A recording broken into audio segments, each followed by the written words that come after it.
새아침. 내일부터 설 연휴입니다. 고향에 갈 생각에 오늘 하루는 일이 손에 잡히지 않을 겁니다. 그리고 오늘은 정부가 매달 마지막 수요일로 정한 첫 문화의 날입니다. 여러분 안녕하십니까?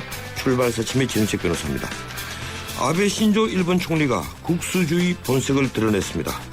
재작년 말 취임 직후만 하더라도 보수표를 얻기 위해 우경화하는 줄로만 알았는데 그게 아니었습니다. 731 숫자가 적힌 비행기에 오른 것도 우연이 아니었던 겁니다. 이분 한일 간 설린을 원한다는 건 말짱 거짓말입니다. 과거사를 비롯해 이웃나라를 자극하다 못해 이번에 학습 지도 요령 해설서에 독도는 자기들 땅이라고 아예 못을 박았습니다. A급 전범의 손자답다고 해야 합니까? 그래봤자 저들 땅이 되는 게 아닐 터인데 왜 자꾸 우리를 건드리는 것일까요? 1월 29일 수요일 순서입니다. 일본의 우경화라기보다 국수주의, 제국주의 부활 기도라고 보아야 할 것 같습니다. 일본이 진행은 어디에 있을까요? 2부에서 전문가 의견 듣겠습니다. 일본 도카이대 김경주 교수 현지로 연결합니다. 6.4 지방선거를 앞두고 여야의 홍보전이 치열합니다. 설 연휴 민심이 지방선거의 승패를 좌우하기 때문입니다. 어제 새누리당에 이어서 오늘은 잠시 뒤 일부에서 민주당의 생각을 듣겠습니다. 우원식 최고위원을 연결합니다. 온 나라가 AI 확산으로 긴장 상태에 있는데 이번에는 독감 경보가 울려 퍼졌습니다. 3년 전 유행했던 신종플루가 다시 번지고 있는 겁니다. 3부에서 전문가 의견을 듣겠습니다. 매주 목요일은 한 주간의 뉴스 이미를 들여다보는 미디어 포커스를 마련합니다. 전인식의 출발 새침 출발합니다.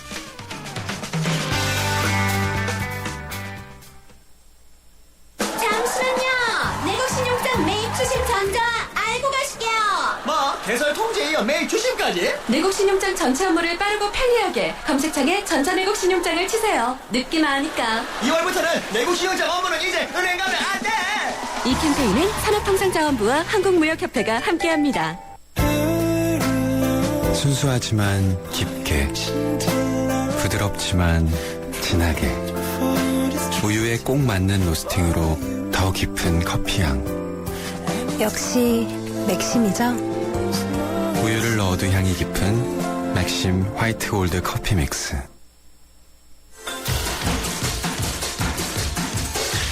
뉴스의 흐름을 짚어드립니다. 뉴스의 가치를 열어드립니다. 출발 새아침 뉴스 브리핑. 뉴스 브리핑 시사평론가 이종훈 박사와 함께합니다. 어서 오십시오. 네, 안녕하십니까. 예, 드디어 8일 말입니까? 9일 말입니까? 예, 조간 헤드라인이 바뀌었군요. 네. 오늘 조간 헤드라인부터 말씀해 주시겠습니까? 조금 다양해졌습니다. 서울 16명, 경기 20명, 지방선거 불붙다. 이런 헤드라인 있고요. 박원순, 안희정, 송영길 3자 대결서 우세하다. 역시 지방선거 관련 내용입니다. 일본 교과서 독도 도발, 한일 갈등 새 국면. 그리고 20일 지나도 늑장 통보하는 카드 3사. 역시 이 카드 정보 유출 관련한 그런 내용도 있습니다. 2회 연속 낙제대학 무조건 퇴출, 이 대학 구조조정 관련한 내용도 있네요. 예, 박원순, 안희정, 송영길 이 세 분이 3자 대결에서 우세하다는 이 헤드라인은 혹시 보수 쪽 신문 아닙니까? 그 반대입니다. 아, 그 반대입니까? 네. 예. 그러면 야권 연대의 그 탄력이 조금 약화될 가능성이 있는데, 예, 어떻든 그 기초선거 정당 공천 폐지 문제가 여전히 가닥을 잡지 못하고 있는데, 네. 이 여야가 정기특위 활동 시한을 일단 연장했죠? 네, 그렇습니다. 원래 어제 전체 회의에서 다 마무리가 됐어야 하는 거죠. 그런데 이 양당의 원내대표가 정기특위 활동 다음 달 28일까지 한 달 연장하기로 합의를 했습니다. 그런데 당장 다음 달 4일부터 20일, 4일 또 21일 그 사이에 보면 이제 교육감 기초선거 출마자 예비후보 등록이 또 시작이 되거든요.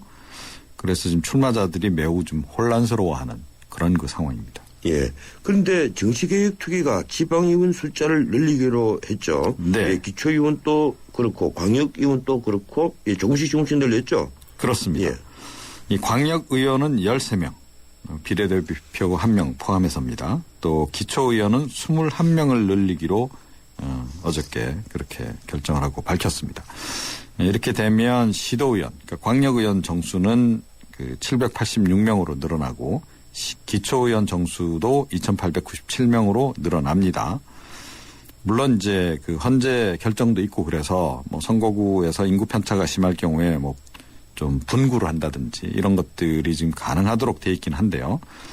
그런데 여야가 이 정작 중요한 문제에 대해서는 합의를 안 하면서 또 이렇게 또 이런 부분에서는 또 곧바로 합의를 하니까 이 역시 또 밥그릇 챙기기 아니냐 그런 또 비판론이 일고 있네요. 예, 아직까지 이 지난 선거에서 약속했던 세비 30% 줄인다는 것. 예, 이것조차도 지키지 않고 있지 않습니까? 또 불체포 네. 특권 포기하겠다. 그럼요. 이것도 아직까지 그대로 유지하고 있고요. 이 교육감 선거에서는 교호순번제를 도입하기로 했던데. 네. 예, 이 교호순번제가 어떤 겁니까? 그렇죠. 이름부터 조금 생소하지 않습니까? 예. 뭐 교육감 선거는 아시다시피 정당 공천이 없어서 추첨에 따라서 투표용지에 이제 순서를 이제 배정받도록 이렇게 돼 있는데요. 그러다 보니까 이 제일 첫 번째, 두 번째 자리는 이 유권자들이 그냥 제일 큰 정당 두 군데를 연상을 보통 해가지고 그냥 그래서 로또다는 소리가 네, 나왔죠. 그랬습니다. 예. 그래서 그 문제를 이제 개선하겠다. 그래서 이제 교호순번제를 도입을 한 건데 이 후보자가 출마를 예를 들어 세 사람이 하면 이제 세 사람 이름을 적지 않습니까? 예. 가나다 이렇게 적는다고 본다면 이 어떤 선거구에서는 가나다, 그 다음에는 나다가 뭐 그 다음 뭐 선거구에서는 다나가 뭐 이런 식으로 해서 예.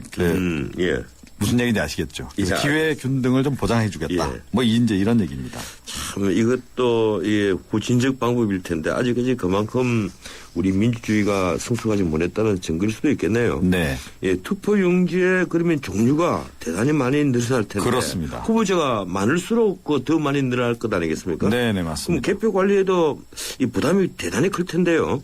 그렇습니다. 지금 그게 지금 안 그래도 선관위의 지금 핵심 이슈 가운데 하나가 지금 돼버린 상태인데요. 기초의원 선거구별로 투표용지를 세분해서 만들어야 됩니다. 그래서 최소 1039종의 투표용지가 필요할 거라 그러고요. 투표지 이렇게 되면 분류기 프로그램도 새로 만들어야 되고 개표 인력도 또 크게 늘어나야 되는 그런 그 상황인데요. 아울러서 선거 벽보도 이 기초의원 선거구마다 이 후보 사진 순서를 바꿔서 만들어야 되는지 이걸 또 지금 또 선관위에서 검토 중이라 그래요. 투표용지 추가 제작, 뭐 기타 이런 비용까지 다 포함하면 수십억 원이 더 들어갈 거다.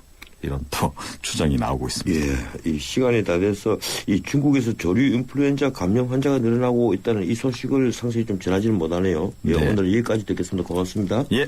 예, 지금까지 뉴스 브리핑 이종원 박사였습니다.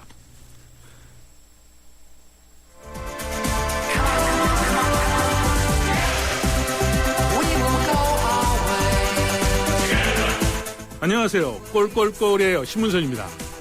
페어플레이가 돋보이는 정통 시사 프로그램. 여러분은 저와 함께 YTN 라디오 전원책의 출발 새 아침을 듣고 계십니다.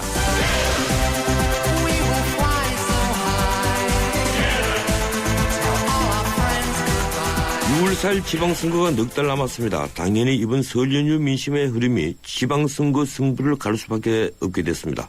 그래서 여야는 설 민심을 잡기 위해 총력전에 나섰습니다. 새누리당은 카드사 개인정보 대량 유출 사건과 조류 인플루엔자 AI 확산이 민심에 미칠 파장을 최소화하기 위해서 대책 마련에 이념이 없습니다. 민주당은 안철수 신당 바람을 잠재우고 존재감을 부각시키기 위해서 민생 투어에 나섰습니다. 어제 오늘 양당의 생각을 들어보는 시간인데요. 오늘은 민주당 순서입니다. 우은식 최고위원 전화 연결되어 있습니다. 안녕하세요, 우 의원님. 네, 안녕하세요. 예, 이 노원을이 지역구인데 그곳이 참 네. 묘한 것 같아요. 이 노원갑은 새누리당 윤호근 의원이고 노원병은 또 안철수 의원이지 않습니까?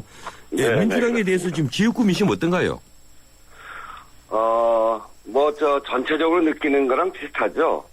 먼저 저는 이제 재선도 되고 또 최고위원이어서 당에서 역할이 크니까 그런 역할이 크다는 이야기도 있고요. 예. 또 민주당에 대해서 여러 비판적인 목소리, 야당으로서 견제를 제대로 하고 이렇게 해야 된다는 이야기도 있고요. 예, 그런데, 예. 예. 예, 좀 말씀하시죠. 네. 그래서 야당으로서의 역할을 제대로 해야 한다. 이런 주문들이 많습니다. 예. 지금, 예, 일반적으로 이 민주당 지지도보다 안철수 신당 지지도가 더 높다. 이 언론에 네. 그렇게 보도가 되고 있는데 국민들이 민주당에 실망하고 있는 근본적인 이유가 무엇이라고 보십니까? 첫째는 지난 두 번의 선거, 총선과 대선이 사실은, 이명박 정권을 거치면서 도저히 이래서는 안 된다 하고 민주당에게 기회를 준 선거였었거든요. 예. 근데 그 두 번의 선거에서 실패하면서, 이게 정말 믿을 만한 대안 세력인가라고 하는데 회의가 있는 것이죠. 그리고 두 번째는 박근혜 정부 들어서서 이 국가기관의 선거 개입을 통해서 민주주의가 쓰러지고 또 서민들의 삶이 굉장히 어려워지고 있는 속에서 효과적인 야당으로서의 견제 또는 새로운 대안을 제대로 만들 수 있는가라고 하는 점에서 국민들이 민주당에 많은 질책을 보내고 있는 거라고 생각합니다. 예. 뭐 저하고 보는 생각이 아주 비슷하군요. 예. 네네. 예, 그런데 그런 점, 예. 예. 지금 민주당이 호남 충청 중심으로 이번에 민생 투어에 나선다고 하는데 네. 언론에서는 이를 두고 이 민주당 현직 광역단체장이 있는 그 지역의 안철수 신당 바람을 조기 차단할 목적이다 이렇게 평가를 합니다. 어떤 의견이십니까? 뭐 거기뿐 아니라 경상도도 가고요. 예.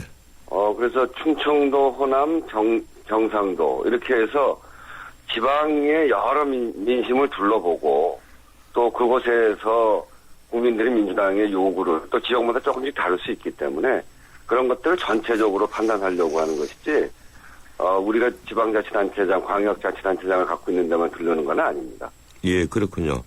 네. 예, 어제 오후 김한길 대표가 자신의 지역구인 광진구 재래시장에 갔던데 이 솔직히 말해서 우리 정치인들 이건 뭐 민주당 새누리당 할 것 없이 국민과 소통하는 모습을 보인다고 하면서 기껏 재래시장에 가서 상인들 만나고 떡볶이 먹고 오뎅이나 먹고 하는 것 같아요. 상상력이 부족한 것 아닙니까? 그거는 이제 정치인들이 이런 시기에 뭐라고 그럴까요? 언론용으로 하는 것이랄까? 뭐 그렇게 볼 수 있는데요. 예. 민주당은 이제 또 한 점에서 이렇게 유의해서 보셔야 될 것이 지난 전당대회 이후에 을지키기위원회를 구성을 해서 예, 을지로 위원장이시죠? 예, 제가 위원장이에요. 그래서 100회가 넘는 현장 방문을 하고 또 법안도 만들어내고 그리고 현장에서 갈등을 조정하고 가불의 문제를 해결하는 그런 상생협약을 20건이 넘게 처리를 하고요. 법률 상담하고 이렇게 해서 현장형 정당 또 현장으로 가자 현장에 답이 있다 이런 슬로건을 가지고 그동안 지속적으로 활동을 해왔거든요. 예. 그런 활동을 토대로 해서 당대표가 현장에 가서 또 그 서민들과 접촉하는 그런 모습을 만들어내는 건 뭐 썩히 나쁜 일은 아니죠. 예, 물론 뭐 제가 나쁘다는 것이 아니고 예, 상상력이 좀 부족한 것 아니신가. 이제 국민들이 그런 모습에 너무 익숙하니까 별로 효과가 좀 나지 않을 것이다. 이래서 제가 드린 질문이었고요. 네, 이제 그런 면에 또 한편으로는 현장으로 가서 정말 집요하게 을의 눈물을 닦는 그런 노력이 민주당의 또 한편에 있다 이렇게 말씀드리는 겁니다. 예, 여전히 을지로 위원장으로서의 말씀을 많이 하시는군요. 네. 예. 어떻든 이번에 여야 모두 정책 홍보물을 내놨는데 이 민주당은 무려 30만 부를 제작을 했습니다. 이 새누리당은 2만 부 정도인데요. 홍보물 제목이 불통의 겨울에도 봄은 옵니다. 이렇게 되어 있는데 어떻게 보면 박 대통령에 대한 네거티브 홍보물인 것 같습니다. 어떤 내용입니까? 그 야당이 해야 될 일이 예. 저는 지금 두 가지라고 봅니다. 하나는 국민들에게 독선에 젖어 있는 박근혜 대통령과 새누리당을 바로 잡아야 한다는 말씀을 드려야 되고요. 또 하나는 앞에서도 말씀드렸습니다만 두 번의 큰 선거 패배로 국민에게 실망을 안겨드린 민주당이 정말 혁신을 통해서 독한 혁신을 통해서 대한 집권 세력이 되겠다라고 하는 두 가지 말씀 그리고 하나는 견제, 하나는 저희들의 다짐 이런 말씀을 드리는 거거든요. 예. 그건 이제 야당이 당연히 해야 될 일이고요. 집권 여당에 잘못하고 있는 점들 지적하는 건 당연히 해야죠. 예. 그런데 지금 민주당이 늘 불통을 얘기를 하는데 민주당 역시 소통보다는 정부 여당에 대한 공격에 더 치중했던 것 아닙니까? 예, 어떤 의견이십니까? 정부 여당에 대한 공격은 바깥으로 하는 거고요. 그리고 그렇게 해야 될 만한 여러 가지 요인들이 있었고요. 예, 그건 인정합니다. 네, 내부 소통은 내부에서 하는 거죠. 그래서 그런 거는 대외적으로 잘 드러나지 않는 그런 거기 때문에 그것을 뭐 저희들이 전혀 하지 않았다 이렇게 바깥에서 평가하는 건 저희로서는 조금 억울한 평가. 예, 그렇군요. 근데 언론에 보도된 홍보물 내용을 보니까 민주당이 올해 비전과 목표를 정했는데 그중에 철도 민영화, 의료 민영화 저지 이런 표현이 있습니다. 근데 제가 민주당을 아끼는 입장에서 말씀을 드리자면 이게 너무 진영 논리에 빠져 있는 것 아닌가 이런 생각이 들더라고요. 철도 계획은 과거 민주당 정부에서도 추진을 했고 의료 민영화는 지금 의사협회에서도 쓰지 않는 용어입니다. 예, 어떤 의견이십니까? 그 진영 논리라고 하는 게 그 일방의 주장을 국민들이 동의하지 않고 니네들만 주장한다 이렇게 그냥 매도해버리는 또 논리거든요. 예. 근데 철도 민영화나 의료 민영화, 그러니까 의료 정확하게 얘기하면 지금으로서는 의료 영유화 이렇게 봐야 될 텐데요. 예. 그 철도 민영화를 둘러싸고도 정부에서는 아니라고 합니다만 저희들은 그거 아니면 법으로 하자고 하는데도 법으로 하지 않고 그리고 그건 여러 가지 보고서에 의해서 민영화의 조짐을 우리가 충분히 볼 수 있거든요. 예. 그런 것들을 견제해서 민영화하면 결국은 철도 요금을 국민들이 비싸게 낼 수밖에 없기 때문에 그걸 막아가자는 거고요. 의료 민영화, 그 의료 영유화 이런 문제도 그 법인 약국을 만들면 그 동네에 있는 골목 약국들이 전부 다 슈퍼마켓 체인 약국이 되는 거 아닌가요? 예. 대자본에 의해서 골목 그 자영 약국들이 다 쓰러져 갈 텐데 이런 점들을 서민들의 권리를 보호하자라고 하는 건 당연히 야당이 해야 될 일이고 그런 위험에 대해서 문제 제기하고 그걸 막겠다고 하는 건 또 저희들이 해야 될 몫이죠. 예.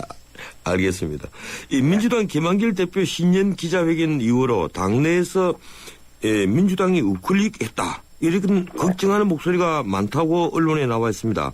이 김한길 대표로서는 중도층을 겨냥한 포석인데 반발이 있으니까 내부에서 총을 쏘는 일이 없으면 좋겠다. 이런 말씀을 했는데 이 우클릭 하긴 과연 한 거로 보십니까? 좀 더 지나봐야 됩니다. 그러니까 지금까지 그 우클릭했다는 것이 이제 2월 달 국회에서 북한 인권 민생 법안 이런 걸 하겠다. 또 연평도 가고 또 그건 뭐 그럴 수 있는 일이고요. 전체적으로 민주당의 노선이 바뀌었다거나 그렇게 아직까지 볼 수 있는 건 아니고요. 그런 점에서 내부 소통을 좀 더 강화해서 대표가 하시는 일이나 이런 것들을 우리 당 의원들에게 또 당원들에게 좀 더 설명할 필요는 있다 이렇게 생각을 합니다. 근데 그것을 우클릭이다 좌클릭이다 이렇게 얘기하는 건 적절치 않은 것 같습니다. 예, 근데 문재인 의원이 크게 반발하는 것 같아요. 민주당이 시민들이 참여가 없으니까 마치 국회의원 조합 같다 이런 표현도 있었습니다. 예, 그걸 어떻게 들으셨습니까? 그런 문제 제기에 대해서 민주당 지도부로서 이 시민들 또 국민들의 목소리를 더 담아내기 위한 제도를 좀 더 고민을 해봐야죠. 이번 혁신 과정에도 그런 게 들어가야 될 테고 또 이번에 그 공천하는 과정에 국민들의 목소리를 어떻게 더 반영할 것인가 이런 것들을 잘 검토해서 민주당의 혁신 방안으로 만들어내야 된다고 생각합니다. 예, 당 최고위원 중에서는 우리 우원식 의원님과 신경민 의원이 개혁파다 이렇게 언론에 이제 자주 표현이 되고 있는데. 그런가요? 예, 그리고 또 민주당의 정치 혁신과 정당 혁신을 당 지도부에 요구하는 혁신 모임이 개최됐다면서요. 네. 예, 이런 당내 기류를 어떻게 보십니까? 필요한 일입니다. 앞에서도 말씀드렸습니다만 민주당이 지금은 새롭게 대한 집권 세력으로 가기 위해서는 민주당이 정말 독하게 혁신을 해야 되는데 국민들 눈에는 민주당이 혁신하고 있지 않다. 기득권에 안주하고 있는 거 아니냐 하는 그런 목소리가 있고 그런 시각이 있습니다. 저희들 내부적으로는 지난 1년 동안 민주주의를 위한 그런 일들 그리고 민생을 향한 을지로위원회 일들 이렇게 해왔습니다만 그럼에도 불구하고 이런 문제 제기가 있고 잘 국민들에게 다가가고 있지 못하기 때문에 지금부터 지방선거 시기까지 또 한 시기 아니겠습니까? 예. 그런 과정에서 지금까지 잘못했던 정당 그리고 정치의 개혁 이런 것들을 해나가야 될 텐데 사실은 방안의 문제는 아니고요. 방안은 다 나와 있는데 이거를 정치권이 실현하고 있지 못한 거죠. 그래서 방안을 잘 정리해 가면서 이번에는 정말 독하게 실천을 해서 독한 혁신을 통해서 민주당이 개혁되어지는 모습을 국민들에게 체감할 수 있을 정도로 이렇게 해 나가야 되고 그것을 위한 우리 당의 여러 구성원들의 목소리가 나오는 거는 자연스러운 일이다. 저는 그렇게 생각합니다. 예, 방금 말씀하신 대로 이 혁신에 대한 의지, 이 대한정당으로 가겠다는 의지가 참 이 바람직한 것인데 이것이 외부에서 보면 또 노선 갈등으로 이 비치는 부분이 있습니다. 이 당내 친노와 비노 간 이 융합은 언제쯤 될까요? 저는 어떤 경우에는 친노라고 그러고요. 예. 어떤 경우는 저보고 비노라고 그러고 예, 이러거든요. 의원님은 좀 그렇더라고요. 예. 네. 근데 그게 그래서 친노, 비노의 구분이 별로 없습니다. 근데 바깥에서 민주당을 친노, 비노라고 하는 눈으로 이렇게 바라보죠. 그래서 저희들도 그런 프레임에 이렇게 빠져 있는 거에 대해서 굉장히 답답한데 오죽하면 문재인 의원도 친노 해체 선언이라도 하고 싶다. 그런데 해체할 계파가 없다. 이렇게 얘기하시잖아요. 예. 사실은 그런 게 없습니다. 오히려 정말 우리가 갖고 있는 기득권을 다 내려놓고 할 수 있는가. 이번 지방선거 같은 경우에 공천을 통해서 해야 될 텐데 도덕성을 훨씬 강화하고 책임 정치를 구현하기 위한 공약 이행률, 정체성을 분명하기 위한 서민정책 실현 이런 것들을 가지고 공천 개혁을 해내야 되고 사람을 바꿔야 될 텐데 그것을 독하게 해낼 수 있는가 이런 실천 의지를 모아가는 데 있어서 친노 비노의 구분이라기보다는 우리가 갖고 있는 기득권을 얼마나 내려놓을 수 있는가 여기에 딸려 있는 문제라고 생각합니다. 예. 이거 혹시 김한길 대표의 리더십에 문제가 있는 건 아닙니까? 제가 이제 같이 하고 있는데요. 예. 비교적 당내의 다양한 목소리를 들으려고 노력을 합니다. 그리고 이 국민들 요구에 따라가려고 노력을 하고는 있는데 이 국민들 요구는 사실은 좀 더 앞장서서 가라. 민생에 더 앞장서고 또 정치 개혁을 더 이뤄내야 된다.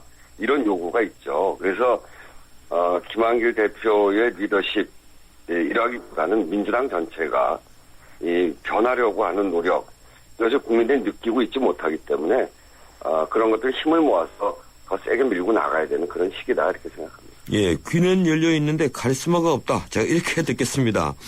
예.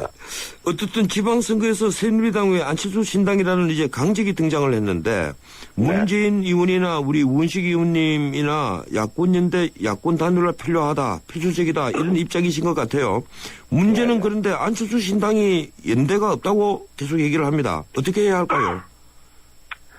우선은 저희도 안철수 현상을 만들어낸 국민의 요구인 그 민주당 내부의 혁신, 그러니까 정당 혁신 이런 것들이 중요하다고 봅니다. 그래서 혁신을 통해서 안철수 신당과 경쟁을 해야 됩니다. 여기에서 저희는 우위를 점해야 된다 이렇게 생각을 하고요.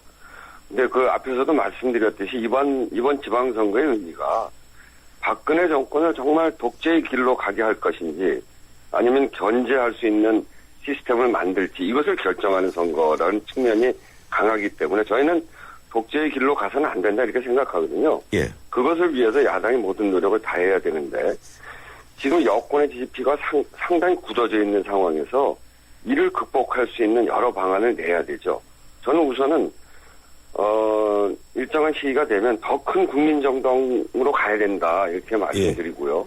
이것이 좀 어려우면 호남에서는 본선에서 경쟁하고 나머지 지역에서는 국민경선 방식의 예선에서 경쟁하는 방식 이런 것도 필요하다고 보고 큰 기조는 누가 더 우위고 아래고의 문제가 아니라 이번 선거를 통해서 박근혜 정권이 정말 독선 독주의 길로 끝없이 질주하게 하는 것은 우리 사회의 큰 불행이기 때문에 이것을 막는 것이 야권 전체의 역할이고 그것이 우리가 국민에게 해야 될 일이다. 그런 점에서 안철수 신당 관계를 바라보고 있는 것입니다. 예, 고맙습니다. 여기까지만 듣겠습니다. 네, 감사합니다. 예, 지금까지 민주당 최고위원 우은식 의원이었습니다. 모두가 하고 싶어하는 일보다 누군가 해야 하는 일을 하자. 오늘의 이익보다는 내일 더 필요한 일을 하자. 함께할 때 더 큰 가능성을 창조할 수 있기에 함께 더 멀리 내일을 키우는 에너지 한화. 안녕하세요, 송소희입니다. 새해엔 성적도 엄청 오르고 장사도 대박 나고 항상 건강하세요. 새해 복 광대하게 받으세요. 올해는 더 광대해진 광대역 LTA로 더 빨라집니다. 광대역 LTA 올레 2014년 3월 예정. 예, 출발사심 1부였습니다. 잠시 후 2부 이어갑니다. 천년왕국 신라의 수도 경주. 인구 100만 명을 넘어선 거대 도시 경주는 당시 세계적인 국제무역항이었습니다. 1500년 전 아랍과 인도, 동남아시아, 심지어 아프리카에서 온 수많은 사람들이 신라 사람들과 어울려 경주 시내를 활보하는 모습은 지금의 국제도시 서울과 다르지 않습니다. 이미 신라는 다문화 사회였으며 개방의 나라였던 것입니다.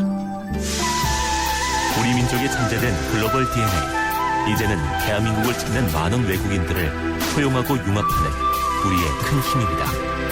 이 캠페인은 글로벌 뉴스리더 연합뉴스와 함께합니다. 서양 고전음악을 완성시킨 천재 작곡가 악성 베토벤. 그의 음악적 잠재력을 일깨워준 사람은 스승인 크리스티안 네페 선생님이었습니다. 네페 선생님은 지루한 이론과 반복적인 연습을 강요하지 않았습니다. 이탈리아와 프랑스, 독일의 유명한 오페라를 감상할 기회를 마련했고 어린 베토벤이 음악에 대해 더 깊이 느끼고 생각할 수 있도록 이끌었습니다. 가르치는 것이 아니라 깨우치는 교육, 아이들의 잠재력을 활짝 꽃피우는 우리 교육의 희망입니다. 이 캠페인은 I am the key, 눈높이 대교와 함께합니다.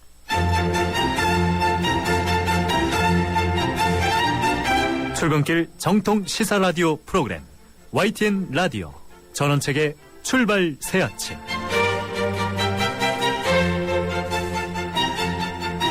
예, 전원책의 출발사심 2부 순서 시작합니다. 지금 시각은 7시 36분 25초 되고 있습니다.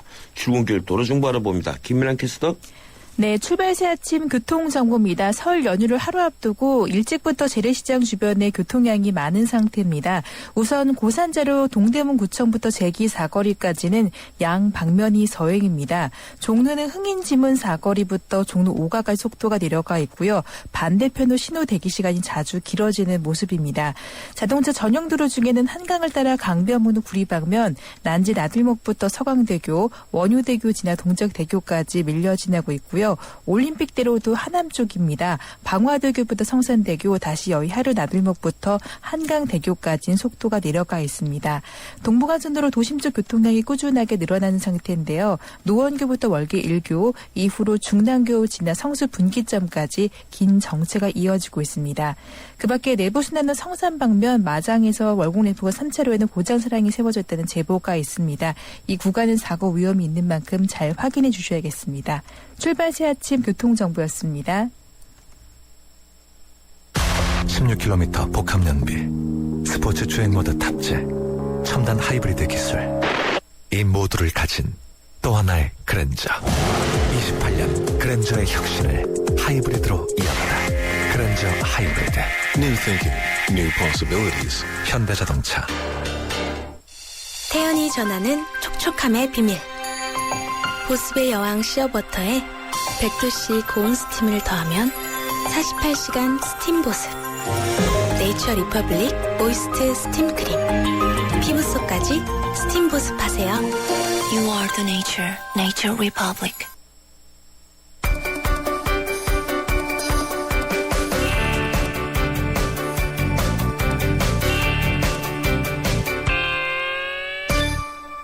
예, 밤사이 들어온 지구촌 소식 알아보겠습니다. 중앙일보 국제부 강혜란 기자 연결되어 있습니다.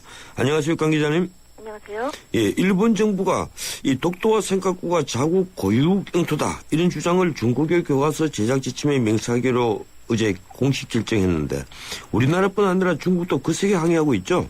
네, 일본 시모무라 하쿠분 문부과학상은 28일 기자회견을 열어서 중고교 교과서 학습 지도요령 해설서에 독도와 센카쿠를 일본 고유 영토로 명기했다고 밝혔습니다. 시모무라 문부과학상 나아가 해설서의 상위 지침으로 사실상 법적 구속력이 있는 학습 지도요령에도 독도와 센카쿠를 앞으로 명기해야 한다는 생각도 밝혔습니다.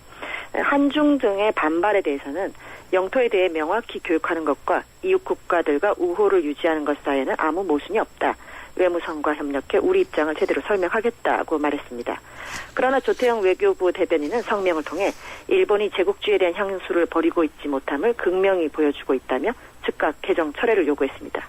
화춘웅 중국 외교부 대변인 역시 정례 브리핑에서 이에 대해 강한 우려를 표명하며 일본 측에 이미 엄중히 항의했다고 밝혔습니다. 예, 이 반면 독일은 그 전쟁을 계속 반성하고 있습니다. 일본과 극명하게 대조되는데요. 유대인 대학살, 이 홀로코스트 기념일이었던 어제, 예, 독일 이외에서 특별한 행사가 열렸다면서요. 독일 나치 정권의 유대인 대학살을 잊지 않고 희생자들을 추모하는 국제 홀로코스트 기념일인 27일 베를린 독일 연방하원에서 열린 기념식에 특별한 사람이 연단에 섰습니다. 1944년 나치군이 구소련의 레닌그라드로 쳐들어가 봉쇄했을 때 고초를 겪고 살아남은 작가 다니엘 그라닌입니다. 당시 900일이 넘는 그 봉쇄 기간 중 어린이 부녀자 등 100만 명이 목숨을 잃었는데요. 올해 95인 그라닌은 독일 의원들 앞에서 당시 참담했던 전쟁 상황을 묘사하고 나치의 잔혹상을 고발했습니다. 요하임 가우크 독일 대통령은 이날 블라디미르 푸틴 러시아 대통령에게 친서를 보내서 나치에 의한 잔혹한 전쟁과 레닌그라드 사람들의 고통에 대해서 독일이 역사적 책무가 있다는 걸 잘 알고 있다. 그 고통을 공유한다고 말했습니다. 예, 미국 정보기관 NSA의 개인정보 수집 판문이 끝도 없이 이어지는 것 같습니다. 이번엔 이 세계적인 인기 게임 어플이죠. 앵그리버드가 정보 수집에 사용된 것이 밝혀졌군요. 네, 핀란드 업체가 개발한 스마트폰 애플리케이션 앵그리버드는 세계적으로 17억 건이 다운로드 됐을 정도로 인기가 높은데요. 이 앵그리버드가 미 정보기관인 국가안보국 NSA와 영국 정보통신본부에 의해서 개인정보를 수집하는 데 이용됐다고 뉴욕타임스가 폭로했습니다. 뉴욕타임스는 전 CIA 직원인 에드워드 스노든이 공개한 문서를 인용해 이들 기관이 스마트폰 게임 앱이나 구글 맵, SNS 등에서 이른바 유출 앱을 활용해서 막대한 양의 개인정보를 수집했다고 밝혔습니다. 특히 스마트폰 사용자가 앵그리버드 게임을 하는 동안 사용자의 나이, 성별, 연령, 친구 목록 등의 자료를 확보했다고 합니다. 영미 정보기관은 2007년부터 스마트폰에서 가장 많이 쓰이는 앱 등을 통해서 정보를 수집해왔는데요. 사용자의 정치적 성향, 성적 취향까지 파악했다고 뉴욕타임스가 전했습니다. 예, 고맙습니다. 여기까지만 듣겠습니다. 네, 감사합니다. 예, 지금까지 중앙일보 국제부 강혜란 기자였습니다. 뉴스를 창조하는 시사 프로그램, 뉴스를 풀어내는 시사 프로그램, 전원책의 출발 새아침. 일본 아베 신조 총리가 국수주의 본색을 드러내면서 역주행을 가속화하고 있습니다. 이웃 나라는 아랑곳하지 않는 태도입니다. 어제 일본 시모무라 학구분 문부상은 중고교 학습지도 요령 해설서에 독도를 일본의 고유 영토라고 명기했다고 밝혔습니다. 일본은 그동안 우경화를 계속하면서 끊임없이 우리를 자극하는 발언을 해왔죠. 아베 신조는 심지어 731이라는 숫자가 적힌 비행기에 올라 엄지손가락을 세우면서 웃는 모습까지 연출하기도 했습니다. 과연 A급 전범의 후손답다고 해야 합니까? 이런 아베가 집권하는 한 어차피 한일 간 화해는 어렵게 됐습니다. 전문가 의견 듣겠습니다. 일본 도카이대 김경주 교수 전화 연결되어 있습니다. 안녕하세요, 김 교수님. 네, 안녕하십니까. 예, 어제 시모무라 학구분 문부상이 이 중고교 학습지도 요령 해설서에 독도와 센카쿠가 일본의 영토다 이렇게 했는데 시모무라는 아베의 최측근으로 알려져 있지 않습니까? 예, 아베 맞습니다. 신조 내각이 왜 이리 막 나가는 겁니까? 예, 그 배경에는 역시 그 이른바 수정주의 사관이라고 불리는 아베 정권의 역사 인식을 어떻게든 그 제도화하겠다 이런 의지가 담겨 있는 걸로 해설이 될 수 있겠습니다. 이 수정주의 사관이라고 하는 것은 과거의 그 침략 전쟁과 식민 지배를 반성해온 일본의 역사관을 자학주의 사관이라고 규정을 하면서 일본의 정당성을 재해석하려는 하나의 움직임인데요. 이 코노다마나 무라야마 다마의 부정, 그 다음에 집단적 자위권의 재해석과 헌법 개정 등을 통해서 일본의 재군비화를 지향하는 이 일련의 움직임이 모두 이 아베 정권의 그러한 그 수정주의 역사관에 입각한 행보다 이렇게 볼 수 있겠습니다. 예, 어제 언론을 살펴보니까 국수주의 부활이다 이런 말들이 참 많이 등장을 합니다. 방금 말씀하신 대로 자학사관에서 벗어나서 앞으로 수정주의 역사관, 예, 여기에 그 이걸 앞으로 뿌리내리도록 하겠다. 이것이 이제 아베 시즌. 그리고 예. 특히 그 역사인식을 제도화하고 또한 그 실천에 옮기는 과정에서 이 교육 부문이라는 것은 상당히 중요한 의미를 갖게 됩니다. 그리고 이번에 그 개정을 한 그 지도 요령 해설서 이거 역시 그 교실에서 실제 가르쳐야 하는 선생님들과 또한 그 교재가 될 수 있는 교과서의 지침이 되는 부분이기 때문에 특히 1차 아베 내각 때도 그랬습니다만 이번에 2차 아베 내각에서도 특히 교육 개정에 상당히 힘을 쏟고 있는 그런 모습이죠. 예. 그러면 그동안 독도를 두고 우리를 자극했던 일련의 행동, 그러니까 취임 직후부터 이 독도를 좀 문제 삼았는데 이걸 전부 예정된 행동으로 봐야 됩니까? 예, 그렇게 볼 수 있습니다. 지금 아베 정권에서 그러면은 어떤 역사 인식을 어떤 식으로 보다 더 알기 쉽게 표현을 하고 있냐면은 이제 보다 강한 일본을 되찾겠다라는 이 프레이즈가 계속해서 나옵니다. 보다 강한 일본이라고 하는 것은 이 중국 또는 한국 어떤 외국으로부터도 그 일본에 대한 비판이 있을 시에 과거의 자학주의 사관처럼 우리가 그것을 수용하고 납득하고 사과하는 그런 태도가 아니라 우리도 할 말은 하고 이제 강하게 대처를 하고 반발을 해야 할 부분이 있으면 하겠다라는 거거든요. 그래서 영토 문제에 있어서도 특히 이제 강한 그 자세를 계속해서 보이고 있다고 볼 수가 있겠죠. 예. 일본 학습지도 요령, 그리고 학습지도 요령 해설서 이렇게 있던데 학습지도 요령은 만약에 그 안에 기재된 것은 반드시 지켜야 된다면서요? 예, 아마 한국에 계시면 교과서는 또 뭐고 학습지도 요령은 또 뭐고 또 이번에 개정한 학습지도 요령 해설서는 또 뭔가 아마 굉장히 혼란스러우실 겁니다. 여기서 가장 중요한 것은 학습지도 요령이 되겠습니다. 예. 이것은 법적 구속력을 갖고 있는 것으로서 그 일선의 교사들이 반드시 지켜야 하는 시행 규칙이 적혀 있는 것이죠. 그 하위 개념이 학습 지도 요령 해설서인데 이것은 법적 구속력은 없습니다. 그러나 다만 학습 지도 요령과 이 해설서 두 가지 모두 교과서 제작의 지침이 되고 있고 또한 현장 교육의 지침이 된다는 의미에서는 크게 다르지 않습니다. 더구나 이번에 시모무라 학부본 문부과학상이 이 해설서 개정을 하면서 앞으로는 학습 지도 요령, 그러니까 법적 구속력을 지닌 이 시행 규칙까지도 바꾸겠다는 그런 개정 의지를 분명히 했기 때문에 이번 움직임을 단순히 이 해설서에 그칠 것이다. 아마 한국이나 중국이 반발하면 일본이 어느 정도 물러설 것이다. 이렇게 볼 수는 없고요. 2006년에 개정했던 교육기본법 여기에 입각해서 앞으로 교육 검정제도, 그다음에 학습 지도 요령까지도 아마 꾸준히 개정해 나가는 그 움직임으로 본격적으로 나설 것이다. 이렇게 예상하는 게 맞는 것 같습니다. 예, 그동안 자민당이 현행 교과서 를 찍는 사장들을 불러서 이 교과서 안에 들어있는 위안부 동원의 강제성 그리고 영토 문제 등 이런 자학적 기술들을 고쳐라 이렇게 압력을 행사했다고 하던데 일본 내부에는 그런 압력에 대해서 반발이 없습니까? 예, 아주 자세하게 말씀을 해주셨는데요. 바로 교과서 제작사 관계자들이죠. 그 사람들을 모두 불러가지고 일종의 히어링을 했는데, 나중에 이 관계자들이 그것은 거의 사실상 압력 행사에 가까웠다. 이렇게 이야기를 하면서, 바로 다음날, 출판업계에서 이제 항의서를 전달하는 그런 소동이 있었습니다.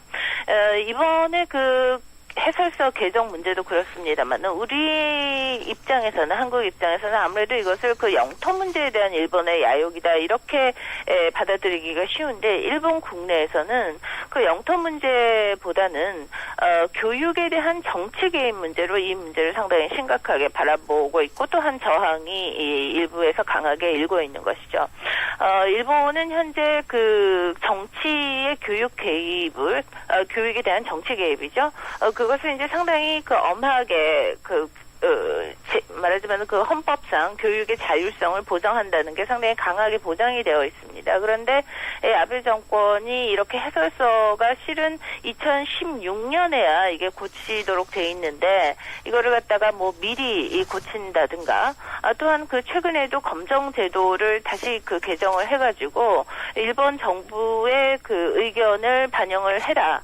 또한 그 정설이 정해지지 않는 것은 양기를 해라. 그 모든 그 말하자면 주장을 같이 이야기를 해라. 이렇게 그 지시를 한 바 있습니다. 예. 이렇게 되면 예를 들어서 종군 위안부 문제 같은 경우도 일본 국내에서는 없었다라고 이 수정주의 역사학자들이 계속해서 주장을 하고 있거든요. 당시에는 뭐 누구나 하는 일이었다 뭐 이런 얘기인데 그런 것까지도 교과서에 표기가 될 수 있기 때문에 상당히 이것은 너무나도 노골적인 교육 개입 아니냐 하는 의미에서 반발을 사고 있는 겁니다. 그런데 문제는 이렇게 국민의 일각에서 아베 정권의 이런 그 독선적인 행보에 상당히 그 불만이 있음에도 불구하고 실질적인 그 정치권에서 아베 정권한테 그 어떤 견제를 할 수 있는 그런 세력이 지금 전혀 형성되어 있지 않다는 게 이런 그 아베 정권의 독주를 그야말로 이 두 손 놓고 바라볼 수밖에 없는 그런 상황으로 만들고 있는 것 같습니다. 예, 그렇군요.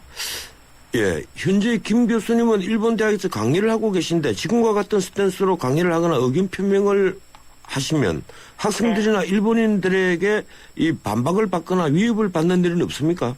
예, 제가 그 교육 현장에서 하는 교육의 내용과 저의 그 개인적인 역사관이라는 것은 당연히 구분이 돼야 되겠죠.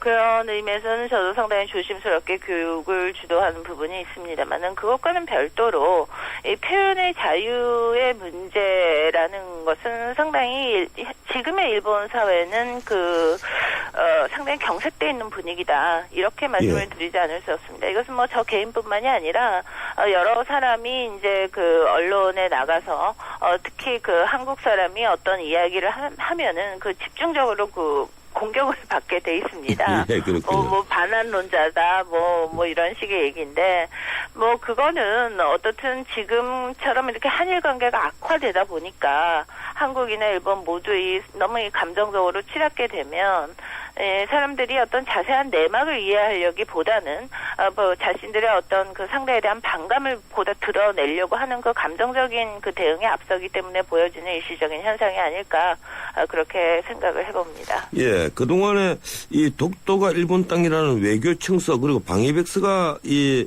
일본에서 발간되기도 했는데 그때마다 우리가 공사를 부르다가 이번에는 그 외교부 1차관이 일본 대사를 불렀어요. 그래서 개탄을 금할 수 없다. 이런 항의를 하면서 처리하지 않으면 상응한 조치를 취하겠다. 이렇게 경고를 했는데 물론 일본이 처리할 가능성은 없겠죠. 네, 그렇습니다. 예, 그런데 지금 그 우리 정부가 일본 제국주의의 피해국들과 국제 공조를 할 것으로 보입니다. 이 일본 제국주의 만행을 기록하는 작업을 하겠다 이건데요. 예, 그 점을 어떻게 보십니까? 물론 국내적으로는 그것을 제국주의 만행의 역사 연구다 이렇게 이야기를 할 수 있겠습니다. 국제 공조를 하는 데 있어서는 조금 더 세련된 표현을 써야 되겠죠.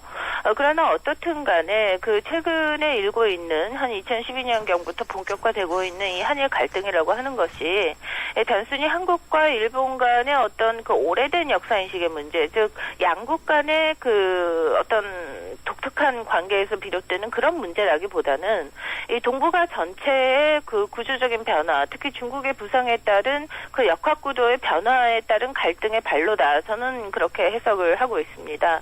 따라서 우리로서도 어떤 문제가 생겼을 때 이 역사인식 문제를 포함을 해서 한일 양국 간의 문제로 이 어프로치를 하기보다는 중국과 미국 등도 포함을 한 국제사회와의 공조 속에서 이 시대의 역사를 다시 재조명하겠다는 그런 중기적이고도 보다 그 광범위한 전략이 필요한 시점입니다. 그런 의미에서 하나의 그 국제 공조를 통한 그 역사인식의 어떤 객관화, 그리고 거기에서 우리도 그 남을 설득할 수 있는, 국제사회를 설득할 수 있는 객관적인 입장을 계속해서 발신을 하는 것은 상당히 그 고무적인 하나의 시도가 아닐까 그렇게 기대를 해봅니다. 예, 이제 시간 한 1분 정도 남았는데요. 제가 마지막 질문 드리겠습니다. 그동안 일본 이런 우경화에는 미국의 비호가 있다 이런 지적이 있었는데 최근에 미국이 태도를 좀 바꾸는 것 같아요. 오바마도 일본에게 경고를 했다 그리고 이틀 전에는 한중일 삼국 주재 미국 대사들이 우리 서울에 다 모였습니다. 예, 그래서 일본 우경화를 걱정하는 대책회의 아니냐 이런 지적이 있는데 일본에서 지금 미일 간의 이런 변화를 어떻게 보고 있습니까? 일본에서는 미일 간의 기본적인 동맹 관계에 크게 금이 가는 일은 없을 것이다. 이렇게 상당히 낙관시하고 있습니다. 저 역시 그 의견에 동감인데요. 왜냐면은 그 미국만이 지금 실질적으로 일본한테 압력을 행사할 수 있는 나라입니다. 그러나 아직까지는 뭐 여러 가지 그 단발적인 메시지는 들려옵니다만은 구체적으로 어떤 제재를 가하는 그런 모습은 보이지 않죠. 그러나 당장 2월 달에 지금 그 독도의 날 행사가 있고 또한 4월에 또한 그 야스쿠니 문제 그다음에 그 집단적 자위권 재해석을 둘러싼 국회 그 해석 변경 문제가 있습니다. 이런 그 부분을 과연 미국이 뭐 중국 또는 한국의 편에 들어서 가면서 일본을 컨트롤할 것인가? 예, 시간이 다 됐어요. 예. 된다고 봅니다. 예, 고맙습니다. 여기까지만 듣겠습니다. 네. 예, 지금까지 일본 독과이대 김경주 교수였습니다. 순수하지만 깊게, 부드럽지만 진하게, 우유에 꼭 맞는 로스팅으로 더 깊은 커피향. 역시 맥심이죠. 우유를 넣어도 향이 깊은 맥심 화이트 골드 커피 믹스. 안녕하세요, 송소희입니다. 새해엔 성적도 엄청 오르고 장사도 대박나고 항상 건강하세요. 새해 복 광대하게 받으세요. 올해는 더 광대해진 광대역 LTA로 더 빨라집니다. 광대역 LTA 올레 2014년 3월 예정. 산에 오를 때면 눈앞이 하얘지고 막막해지는 순간들이 있다. 하지만 나 주상욱은 절대 물러서지 않을 것이다. 에코로바와 함께라면 내 방식대로 산을 즐길 수 있으니까 너의 방식대로 산을 즐겨라. Keep your way, 에코로바. 예, 전원책의 출발사 아침 2부였습니다. 8시 뉴스 들으시고 8시 10분에 3부 이어갑니다.